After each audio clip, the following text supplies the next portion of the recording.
Peter Greenberg's live global travel update is presented to you by Colette. Discover the world. Guided travel since 1918. Hi, everybody, and happy Wednesday, February 19th, wherever you happen to be. I'm out in Los Angeles, and you saw in our opening graphic there, we'll post that again in a little bit, surveying, of course, the extensive damage to so many parts of Los Angeles from those fires and ways that you can help. In fact, we'll talk about that a little bit later, give you enough time to take down that information, because the people who have boots on the ground here will be on the ground here for quite some time. The recovery efforts and the rebuilding efforts will take perhaps a generation or two, but there's a lot of help that's being needed now in an immediate way, and we'll get you that information a little bit later. Already a crazy week, as you know. Basically 2 days ago, the crash in Toronto of Delta Flight 4819, and I'll be talking about that in broader context and then in specific context, as well as what the information accessible to the investigators now, what they know, what they don't know, and what they're looking for. And let's get to that right away. Shortly before noon Pacific time on Monday, this CRJ 900 from Minneapolis to Toronto basically crashed on landing in Toronto at the airport there. I'm going to show you this video, and then we're going to try to deconstruct it. Anthony, run the video.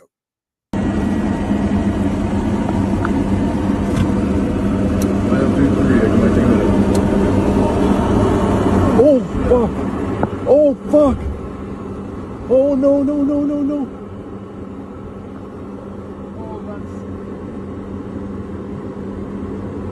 Tower, you're seeing this airplane just crash into 3.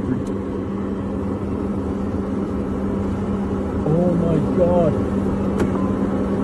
Oh my god. Now, that was taken, by the way, by another pilot who just happened to be rolling when that happened. It's more video evidence that's going to help investigators, because initially there was a story that the pilot may have had problems extending his flaps on flaps on approach. And that in itself would not have necessarily created the problem. Pilots deal with those situations all the time. We don't know whether he had a flap problem or not. What they're trying to find out right now is whether or not the speed at which he was flying when he landed and his actual attitude, right? If you notice that video again, you may notice that when the plane landed, he just did this. He didn't flare like every plane does when it lands. Why is that? Well, attention is being focused on wind direction, and wind velocity, and the possibility of low-level wind shear. What wind shear is when all of a sudden you have a constant headwind, and all of a sudden it drops out. And next thing you know, that results in rapid loss of altitude, and you can't spool your engines up fast enough to power out of it. That could have been a factor here as well. What we do know is when he did hit, he hit hard. It collapsed the right landing gear. The wing then impacted. They skidded. You saw a brief fire there as the wing separated from the plane, and then miraculously, this plane, after skidding on its side, literally rolled over in a perfectly level, inverted position. The plane did not break up. The aircraft did not break up, even though the wings separated, the tail was smashed. There was no true continued post-crash fire. The air crash crews at Toronto did an excellent job of response time and getting foam on the plane. The foam was on the plane not to put out the fire, because the fire mostly burned itself out. The foam was put on the plane because of the huge pool of jet fuel that could have easily ignited. So many things come to mind here. I've only seen one other case in the last 25 years where a plane on landing ended up inverted. And in both cases, by the way, this one here in Toronto and the one that happened in Hong Kong, which was basically an MD-11, a DC-10 version of a cargo plane, everybody got out alive.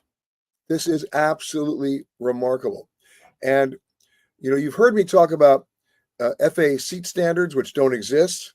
They've never been revised. And also the requirement for airlines to comply that you can safely evacuate a fully loaded plane with half the exits blocked in the dark in less than 90 seconds. Well, this didn't happen in the dark, but it was a full plane, 80 people on the plane, 76 passengers, 4 crew. And you got to give credit to the cabin crew. They got everybody out, and nobody was leaving with their laptops and their carry-ons. Just get out.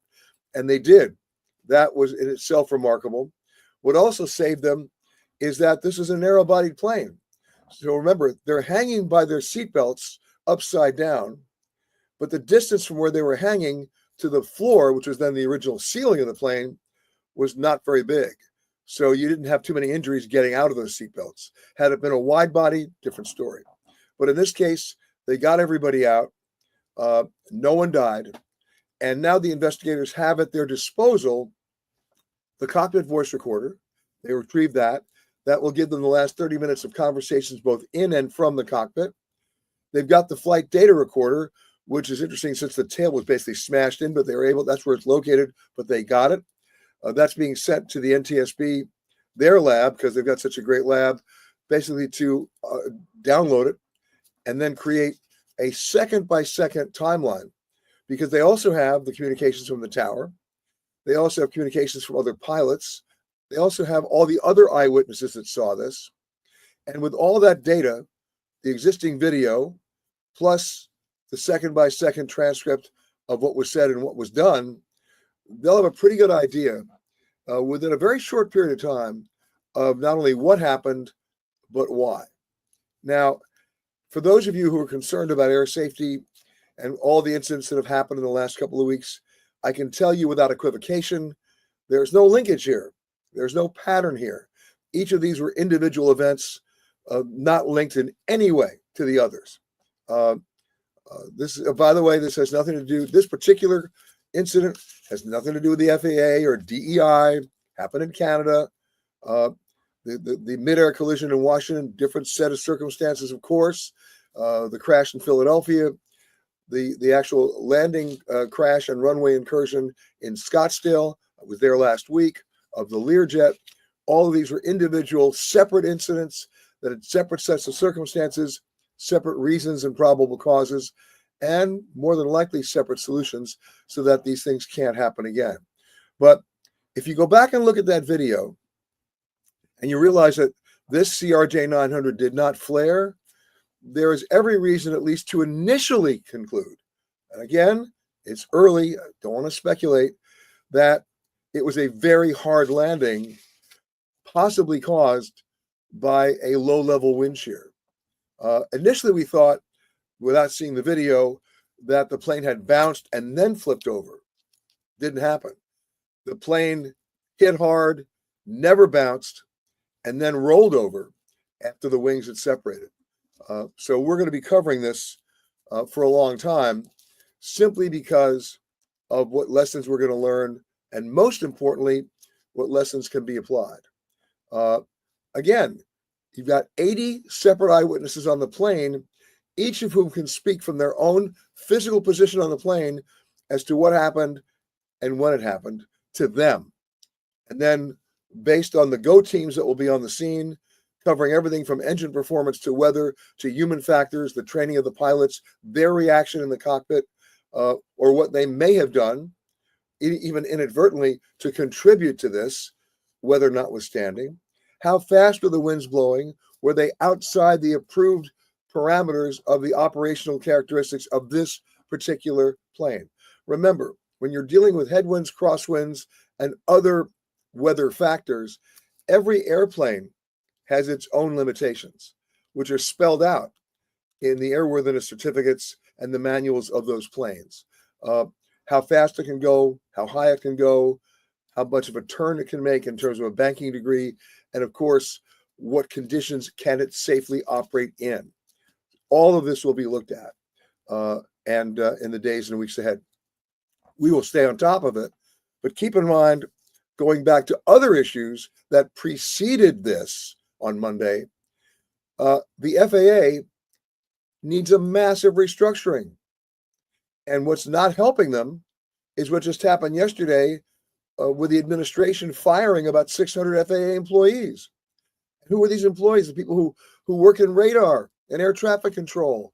No, guys, we're dealing with 3 separate air traffic control centers at a minimum in this country that are operating at below 85% staffing thresholds, forcing those controllers to work mandatory overtime. Are you serious? That's the one job on the planet you don't want anybody working overtime on. You got serious problems there.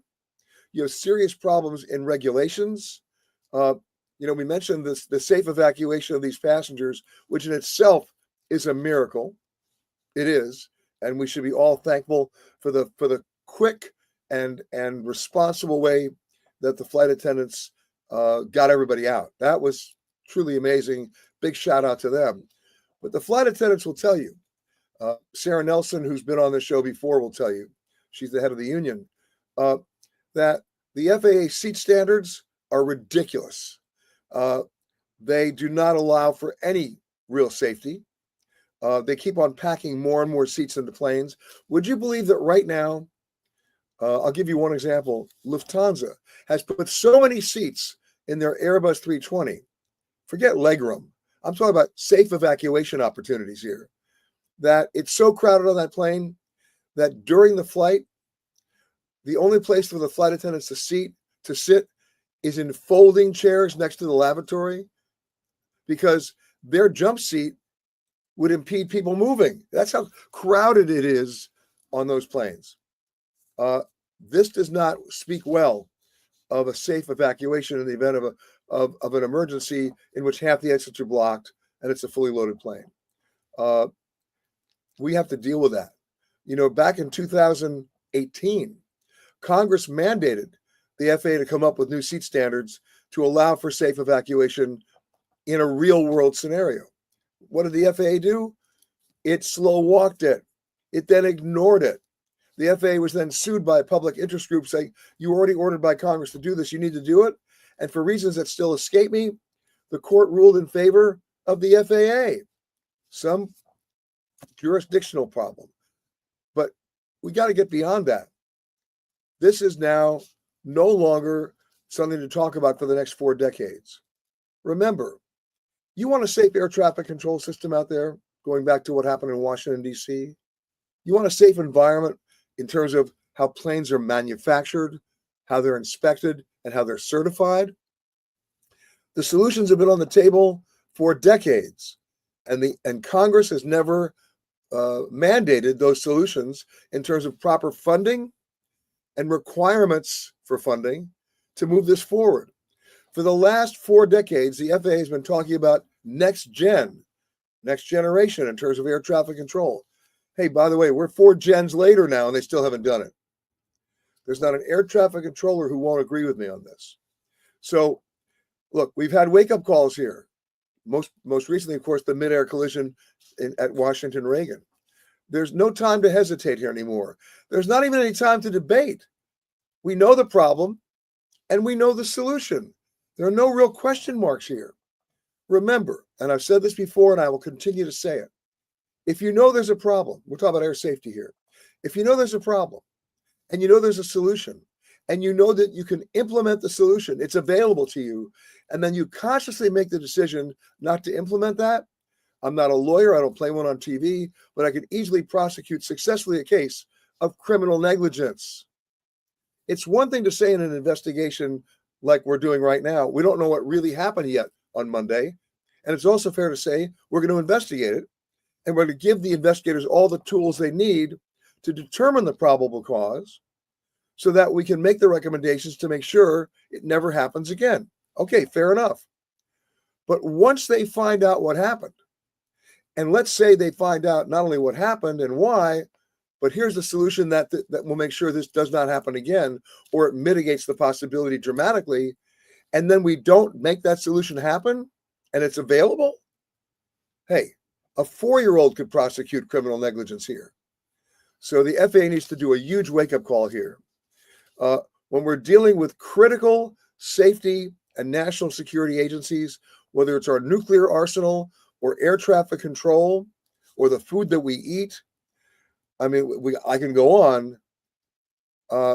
This is not the time for layoffs, and this is not the time for a scorched earth policy on employment. Think about what this does to recruiting. How about the people who want to be air traffic controllers, who are qualified, who want the job, and they're seeing everybody getting laid off now? What confidence do they have about applying for that job? Let's get real, folks. Now, having said that, let's look at the brighter side. We've just celebrated the 30 safest years in commercial aviation since aviation began. That's great. Can we improve on that batting average? Probably not. We're doing really well. But the real question, and it bothers me, it frustrates me, it keeps me up at night, is can we maintain that average? And the way things are currently set up at the FAA, the answer is, I'm sorry to say, no. I would bet my career on it. So we need radical change. But by the way, it's not just radical change for the sake of change. It's radical change that we know we can do now. There are no secrets here. There are no surprises. We have the solution. Is it any different, not to change the subject, but I will for a second, than burying power lines to stop fires, right? This is not new technology. It's been available to us for over 45 or 50 years to be able to safely bury power lines so that they cannot spontaneously start fires in high wind or storm situations. Simple. Why haven't we done it? Nobody wants to spend the money. Nobody at Congress spent the money to give the FAA the tools that they needed, right? So the question is no longer how much it costs. The question has always been, how much is it worth? All right, that's my diatribe for this morning, but I'm not going to stop here, and neither should you. You all have votes. You all have elected representatives, and you all travel. It's one of the reasons why you're watching me right now. This is in your best interests, your family's best interest, your friend's best interest, my best interest, everybody's best interest. We know the problem. In most cases, other than what just happened on Monday, we know the solution. Now, let's go do it. All right, let's move on for a second and talk about some other stuff. Here's one that needs a solution. I'm going to ask you this question. By the way, it's a no-brainer. If everybody has status, nobody has status. The other night I was flying from Denver to Los Angeles, where I am right now, and there were 43 people up on the screen at the departure gate who had status, who were online for an upgrade, of which there were none available. What's the point? This happens on every flight I'm on. What's the point of status if you can't get in? Oh, by the way, earlier in the week, I was flying from Phoenix to Salt Lake and wanted to get into the Delta Sky Club, right? I'm a lifetime member. I've been a member. You don't want to know how long I've been a member, but as long as I'm still alive, I still have lifetime membership. Huge line, couldn't get in. What's the point? Remember the old Groucho Marx line? I would never join a club that would have me as a member. Well, I can't join a club in which I'm already a member and they won't have me. So what's going on, guys? For those of you who are tempted to get an American Express card because that's going to give you lounge access, hey, how about in your dreams? Or maybe on a Wednesday night in November in Des Moines. Oh, no, they don't have a lounge in Des Moines. You get the point. So we've reached this point of diminishing returns when it comes to status, upgrades, frequent flyer program redemption, and we can go on. And we need not necessarily regulations, but we need some new rules. Otherwise, bad behavior will continue. And speaking of that, do you remember in the last days of the Biden administration, the U.S. Department of Transportation proposed new rules, which were going to benefit us, sort of a miniature passenger bill of rights when it comes to airline delays and cancellations alone. And under the proposed new rules, if your domestic flight was delayed by more than 3 hours, you were entitled to immediate cash compensation. On an international flight, more than 6 hour delay, you were entitled to immediate cash compensation. But under the federal rules and protocols, those rules don't become formal until after like a 60 or 90-day period of discussion and debate. Well, that 60 to 90-day period now has gone into the new Trump administration. So will those rules become formalized? Well, you'll never guess what's going on right now. All the major airlines are lobbying Congress and the DOT to water down that deal. I will say it again. Unless you have severe financial consequences for bad behavior, the bad behavior continues.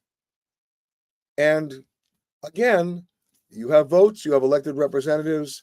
Don't let the special interest groups, in this case the airlines, sway a new DOT secretary into thinking this isn't necessary.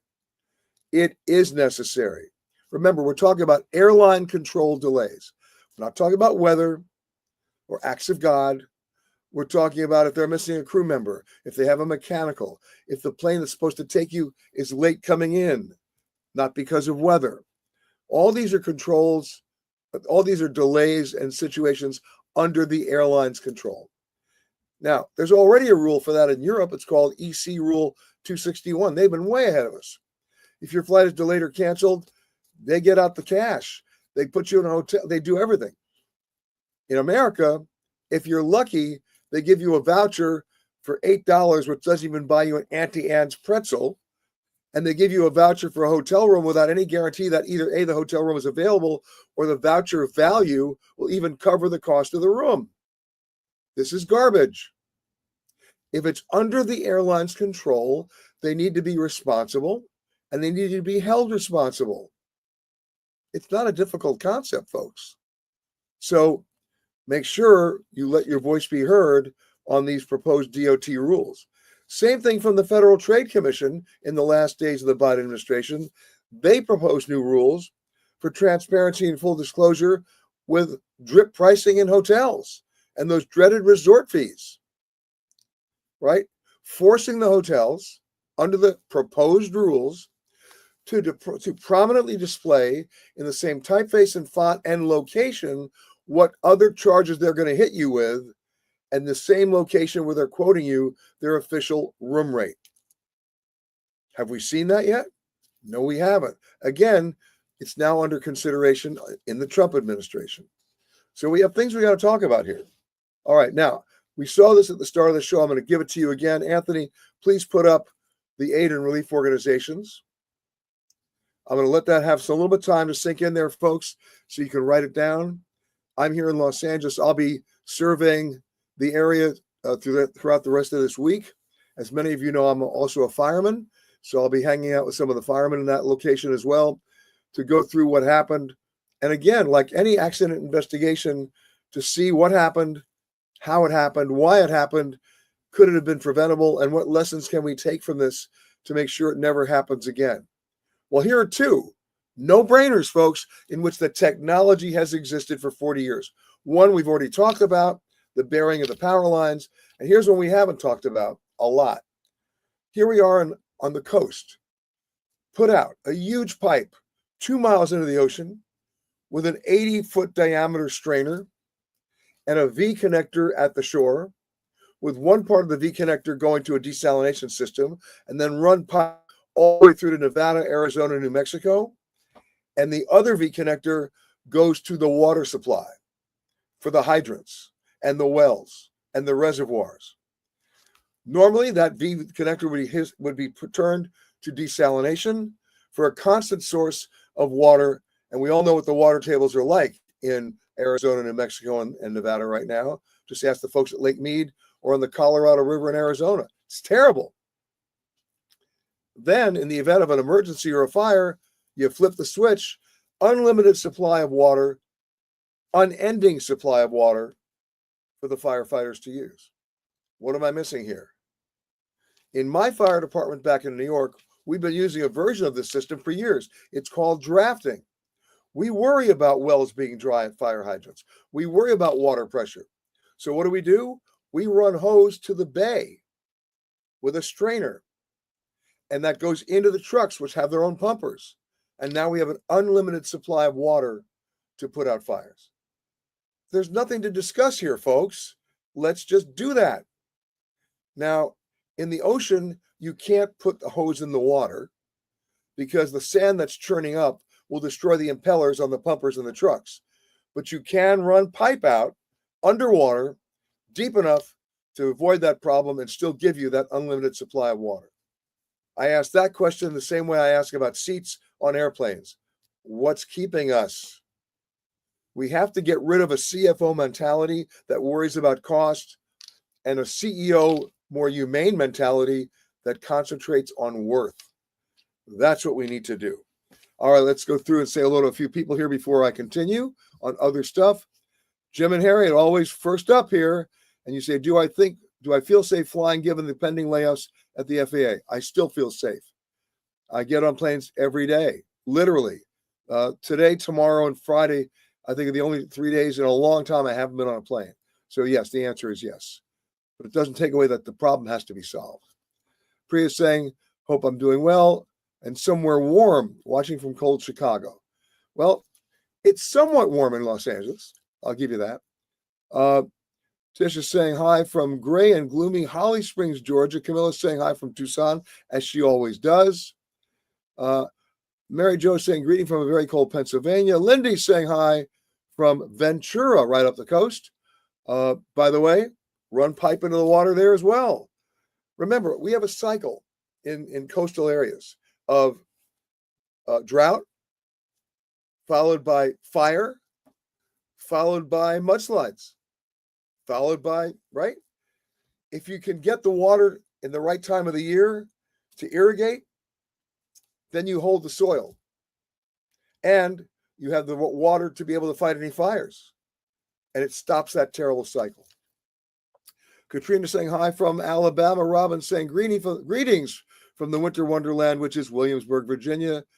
Scott saying, here's a question. What are your thoughts on passengers filming and grabbing carry-on bags as they evacuate? Well, that brings me back to a point that happened in 2015 in Las Vegas. A British Airways 777 on a nonstop departure from Las Vegas to London, fully loaded plane. Ironically, it was the pilot's retirement flight, go figure. And as he was rolling down the runway, the left engine exploded. So now he's right at critical speed where he has to either abort the landing or take off. He made the right decision. He aborted within maybe 1 second to spare in terms of the physics of the problem. He came to a halt.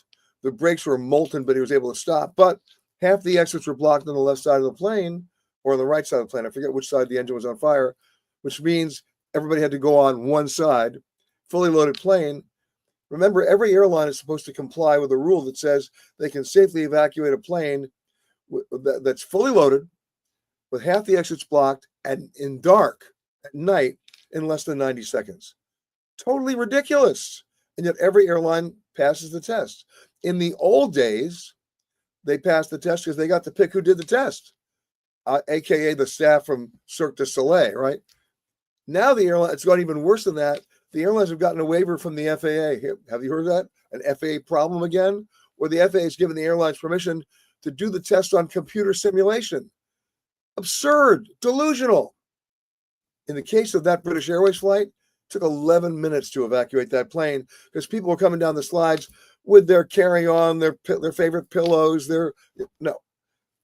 In this situation, if you go back and look at the video, most of the people getting off that plane were just coming off themselves and being helped out and pushed out of the plane as fast as possible. But carry-on bags, they stay on the plane. You can always replace them. They can't replace you. People need to know that. Hello, Patrick Cooney. Good morning to you. I hope I'll see you on Saturday. I'll talk about that in a second. Mark saying, it's me again from Flowery Branch, Georgia. 40 degrees and raining. Teddy's saying from sunny Los Angeles. It is sunny in Los Angeles. Okay. Robin saying, thank goodness that the wings broke off. Yeah. And the crew was amazing. There's no doubt about it. Tim, Robin, I couldn't agree with you more. Tim says, other than reporting about accidents, is there anything you don't like about your job? Yeah, look, I travel more than anybody you know. I'm used to it. It doesn't necessarily mean I always like the experience. I'm traveling 300 days a year. I'm traveling 450,000 miles a year. But no, I like everything about my job, and I'll tell you why. It goes back to something my mother once told me, I've never forgotten it. I try to embrace it. And she said, it's more important to be interested than interesting. And I stay interested. I'm fascinated with the process of everything that I report on, that everything I cover, that everything I write on, because if you can understand the process, that's when you begin to value the product. But most importantly, as it relates to our relationship here, if I can understand the process, I can explain it to you. And that makes you better travelers and also know what to look for. So I love my job. Okay. Pat says, airlines slashing schedules to United States, forecasting lesser travel, probably safety concerns too. When do you, okay. Look, here's the deal. There's a knee-jerk reaction right now around the world to the current policies of the Trump administration when it comes to deportation and budget cuts. It's going to have an impact on travel. It already has, right?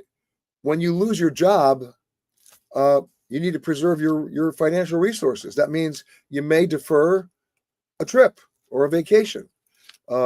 When immigration policies are the way they are, good, bad, or ugly, a lot of people then think twice about visiting the United States because they're worried about their own particular situation, whatever that may be. And I'm not talking about illegal immigrants.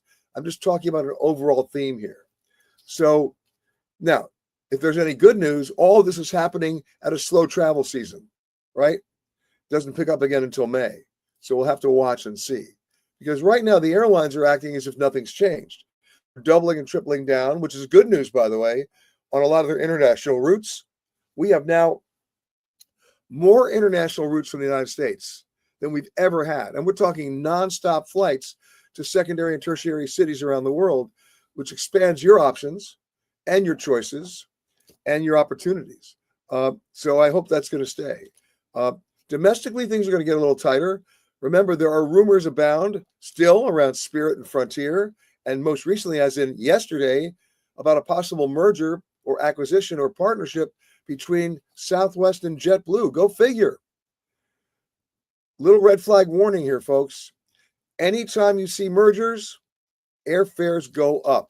I don't care what their official position is by the airlines. Historically, that's always been the case.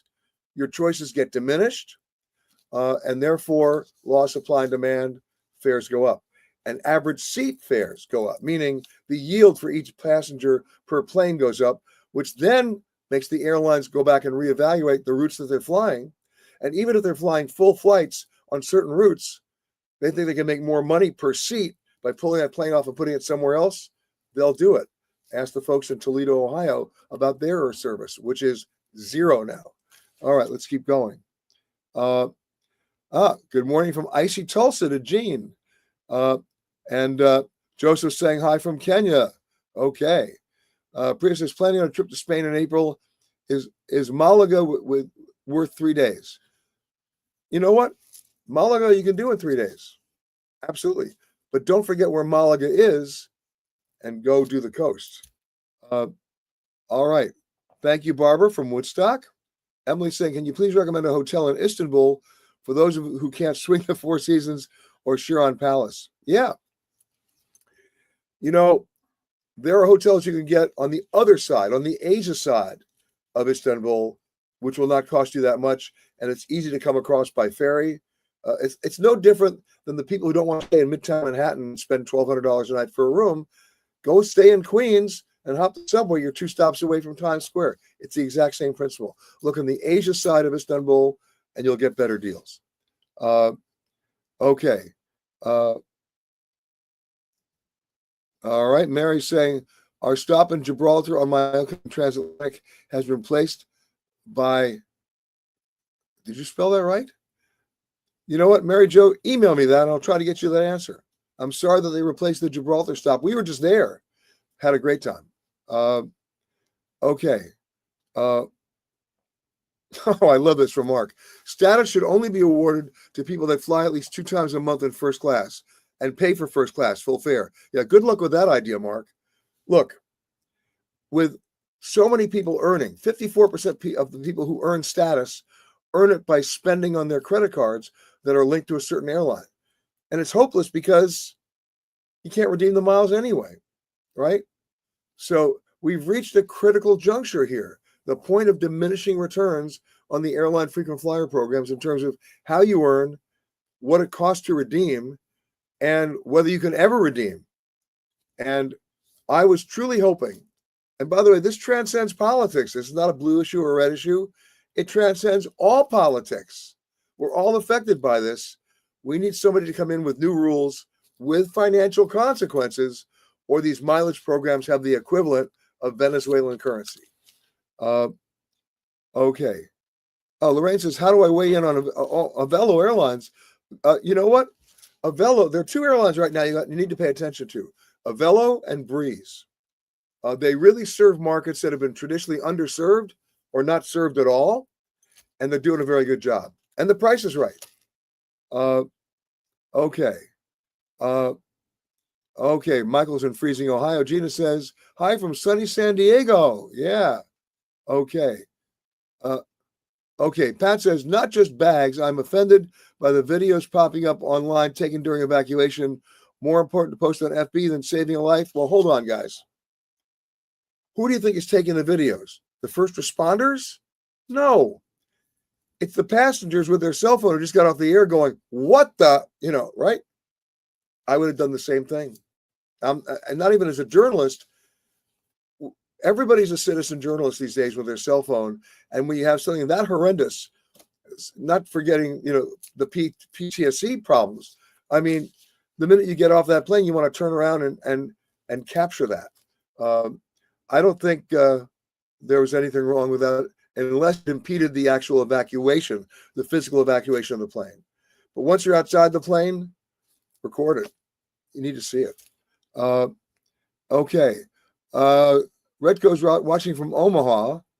Can't think about flying it because of the snow and still reeling for post-holiday credit card statement shock. Yeah, well, we all know about that. Remember, only 51% of you pay your credit card bills in full every month. And that means the other 49% at 28% compounded interest. Are you ever going to catch up? According to the most recent poll, 44% of Americans are absolutely concerned about sticker shock about travel. Here's another statistic. 30%, and this is just one example, of the people who visit Disneyland every year go into debt to do it. Wow, that should not be the case. All right.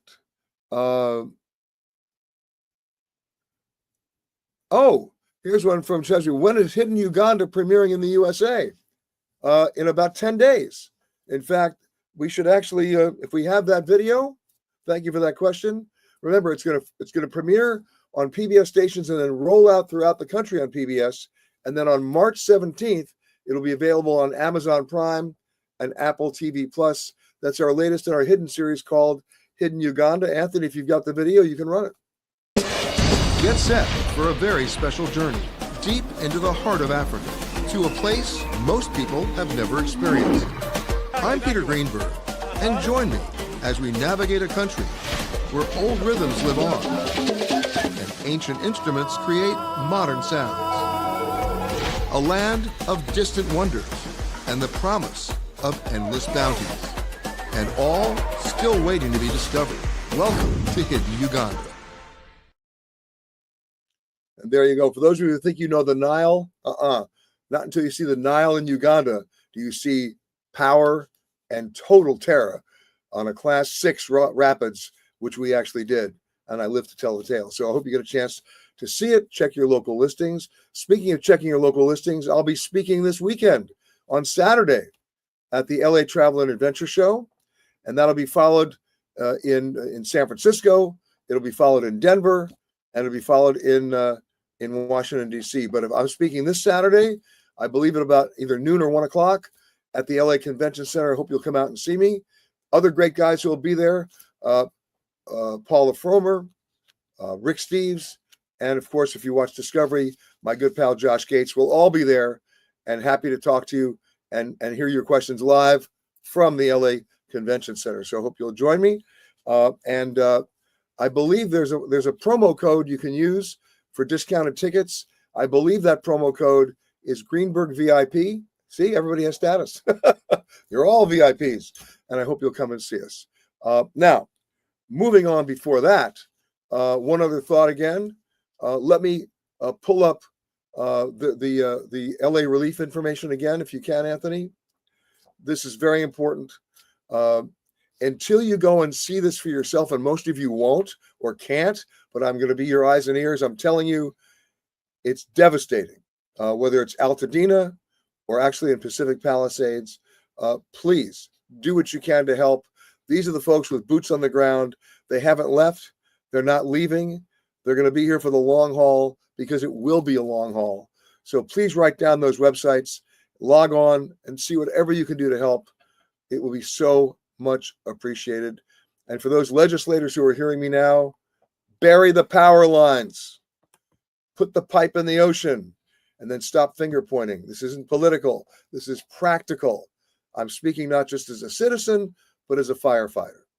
All right, last couple of questions here before we do the photo of the week. Let's do the photo of the week.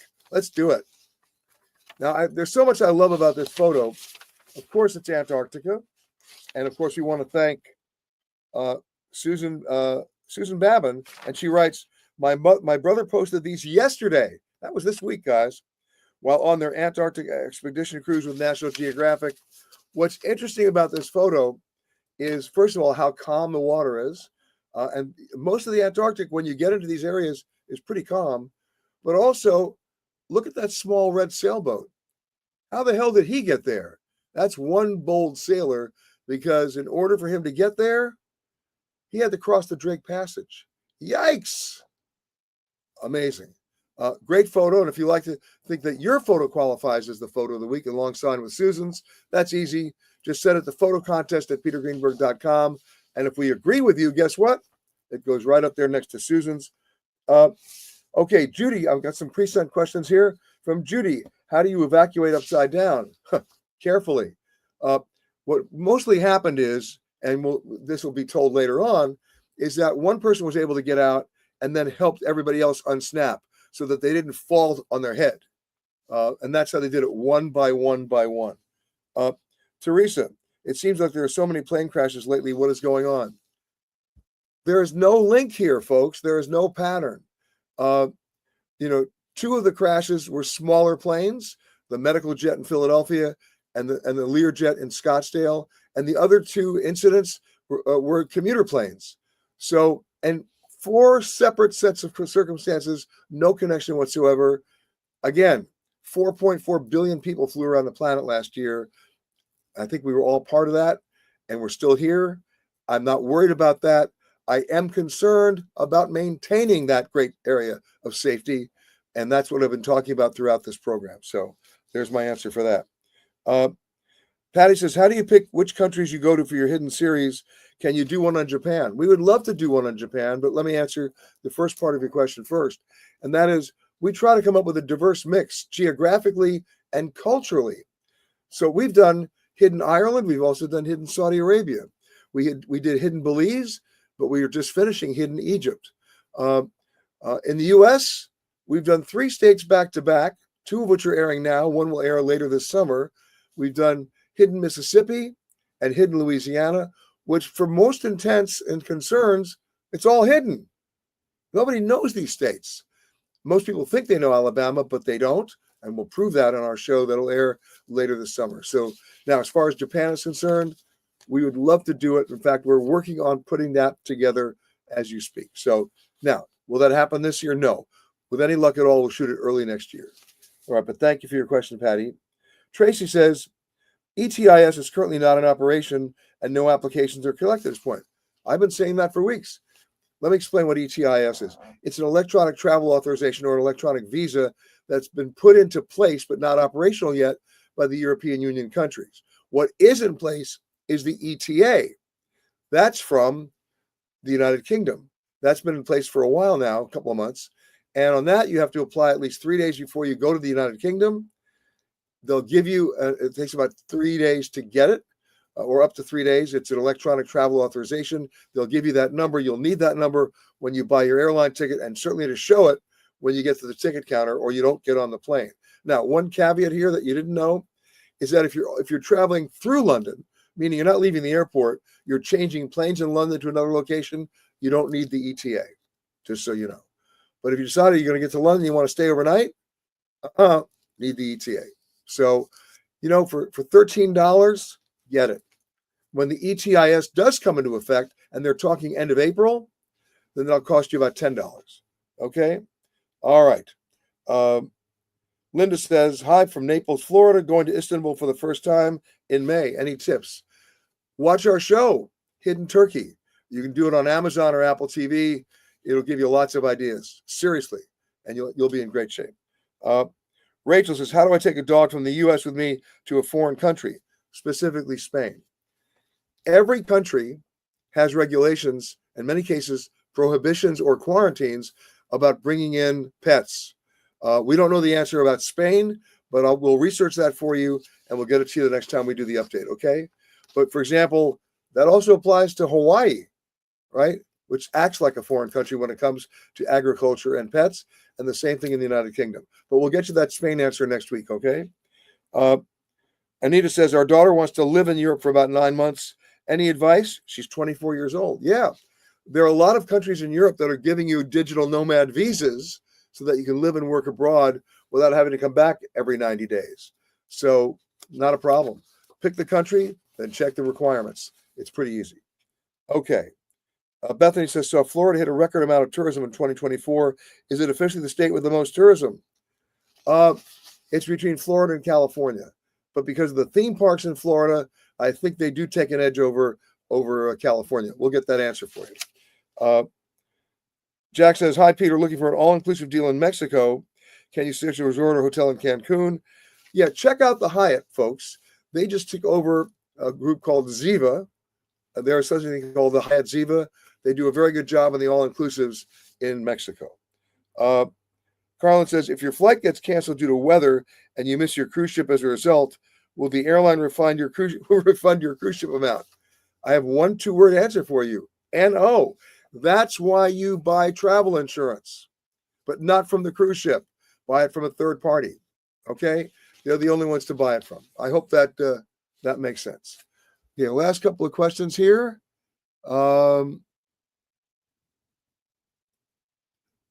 Okay. Joan says, I purchased a few items on Amazon and a pop-up comment asked me if I wanted to use some of my Capital One Sky miles to make the purchase. I used 6,000 miles and my purchase was $50. Well, that's about the dollar equivalent. That happens on Amazon with American Express points as well. So why not? If you want to burn them, burn them. All right. Let's see. Lena wants to know, do I have a show in Mexico City? I have a couple of shows. We did a whole series on our travel detective series on Mexico and Mexico City. And Mexico City was featured prominently in my 1-hour royal tour that we did with the president of Mexico. So if you go to Amazon or Apple TV and punch in either my name or Mexico, you'll find it. Okay. All right. A couple more housekeeping notes. Again, I'll see you guys at the LA Convention Center this Saturday. That's my one-day speaking there. Hope to see you then. Also, our radio show this week on Saturday. Hope you'll listen in. It's coming from a place I haven't been to in about 8 years, but it's got a lot of stories to tell. From the biggest little city in the United States, we're coming from Reno, Nevada, and the Pepper Mill Resort. So check our radio show out. You can also listen to it streaming live on our website. But if you can't find that listing, it's on our website from 10:05 in the morning to 1 p.m. in the afternoon Eastern time. Check your local listings. Our show this weekend from Reno. In the meantime, we are staying on top of all the air safety situations and the current investigations into 4 separate incidents. We'll have more on that, of course, next week on our global travel update, which is coming to you from, should I tell them? Monaco. So we'll see you next week then. In the meantime, everybody, please stay safe, stay smart. Anthony, thank you for doing this, and we'll see you next week.